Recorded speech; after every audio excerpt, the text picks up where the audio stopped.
হসপিটালগুলো যেমন আপনি যদি Dhaka medical college, Suhrawardy medical college কিংবা সলিমুল্লাহ মেডিকেল কলেজের কথা বলেন, এই মেডিকেল কলেজগুলোতে সবচেয়ে বড় যে সমস্যাটি আমরা দেখতে পাচ্ছি সেটি হচ্ছে যে রোগীর আধিক্য। যতজন সেখানে রোগী থাকা সম্ভব তার চেয়ে ডাবলেরও বেশি রোগী রয়েছে।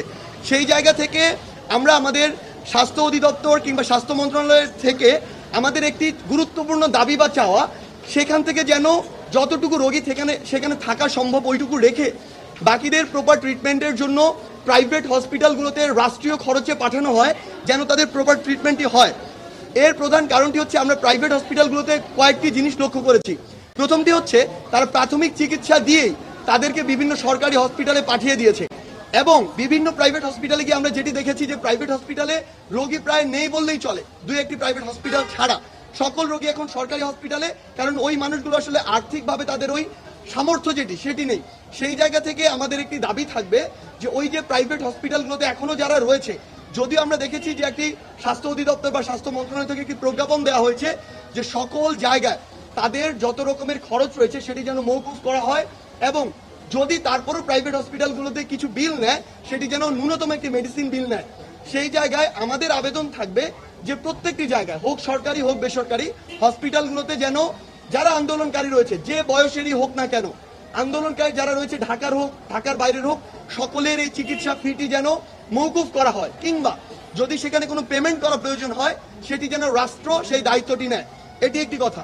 আরেকটি কথা হচ্ছে আমাদের অনেক আন্দোলনকারী রয়েছে কিংবা অনেক সমন্বয়ক সহ সমন্বয়ক রয়েছে, কিংবা ইভেন এখন আমরা দেখছি যে নতুন বিভিন্ন গ্রুপ তৈরি হচ্ছে যারা কেউ ভালো উদ্দেশ্যে কেউ অন্য কোনো অসৎ উদ্দেশ্যে আসলে হসপিটালগুলোতে প্রচুর পরিমাণে পরিদর্শনে যাচ্ছে।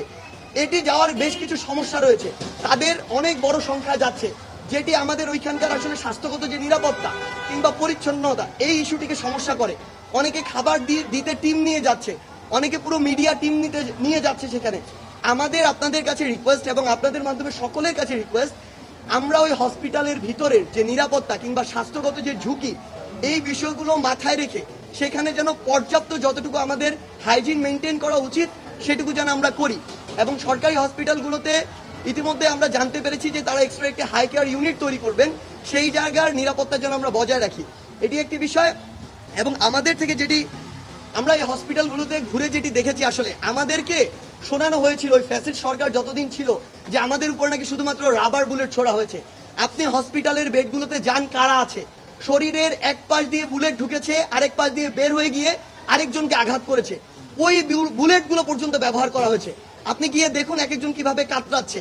এই যারা একটি গণহত্যার মতো একটি বিষয়ের সাথে জড়িত ছিল, আমরা ছাত্র সমাজ এবং বৈষম্য বিরোধী ছাত্র আন্দোলন বলতে চাই তাদের যেন এই গণহত্যার দায়ে বিচারটি দেশে এবং আন্তর্জাতিক মহল থেকে হয়, এই কথাটাই আমরা বলছি। এবং প্রাইভেট হসপিটালগুলোতে লাখ লাখ টাকা নিয়ে নেওয়া হয়েছে যাদের অলরেডি ডিসচার্জ করা হয়েছে। আমাদের আবেদন থাকবে অন্তর্বর্তীকালীন সরকারের কাছে কিংবা স্বাস্থ্য মন্ত্রণালয়ের দায়িত্বে যারা রয়েছেন তাদের কাছে, এই আন্দোলনকারী যারা রয়েছে, শুধু ছাত্র নয়, যে কোনো বয়সের হোক না কেন, তাদের যে বিলগুলো নেওয়া হয়েছে লক্ষ লক্ষ টাকা, এগুলো যেন প্রাইভেট হসপিটালগুলো ফেরত দিয়ে রিফান্ড করে তাদের যে ইমেজের একটি সংকট তৈরি হয়েছে সেই ইমেজটি ফিরিয়ে আনার ন্যূনতম যে চেষ্টাটি সেটি করে। এটি আমাদের সকল প্রাইভেট হসপিটালের কাছে একটি আবেদন থাকবে। এবং সরকারি হসপিটালের মধ্যস্বত্বভোগী রয়েছে একটি গোষ্ঠী, প্রশাসন জানে ফ্রি দেওয়া হচ্ছে, রোগী জানে না ফ্রি দেওয়া হচ্ছে, রোগীকে বিভিন্নভাবে বোঝানো হচ্ছে এটা লাগবে এটা লাগবে। যে মধ্যস্বত্বভোগীরা এতদিন ধরে বাংলাদেশে এগুলো করেছে, অসৎভাবে টাকা ইনকাম করেছে, তাদেরকে আমরা হুঁশিয়ার করে দিতে চাই, প্রশাসনের সহযোগিতায় ফার্দার আমরা যদি কাউকে এরকম কোনো কাজের মধ্যে দেখি, তাদের বিরুদ্ধে চাকরিচ্যুত করা সহ যত ধরনের পদক্ষেপ নেওয়ার জন্য যত ধরনের ব্যবস্থা আমাদের পক্ষে নেওয়া দরকার, আমরা তার সবগুলোই নিব।